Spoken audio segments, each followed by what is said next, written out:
আজকে সকাল 9:05 সময় আমাদের থানাতে একটা ইনফরমেশন আছে যে মাগরুম সাইডে কয়েকজন বাংলাদেশ থেকে ক্রস করে আমাদের ত্রিপুরাতে এসছে।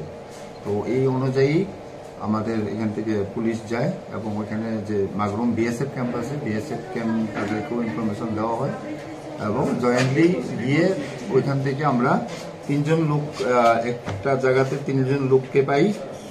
সঙ্গে 2টা বাচ্চা ছিল, তাদের নাম হলো সনাতন মিশ্র দে, বয়স হলো 35, আর তার স্ত্রী টুর্নি দে, বয়স 25, আর তার মা হলো নারায়ণী দে, বয়স 57, সঙ্গে 2জন বাচ্চা আছে।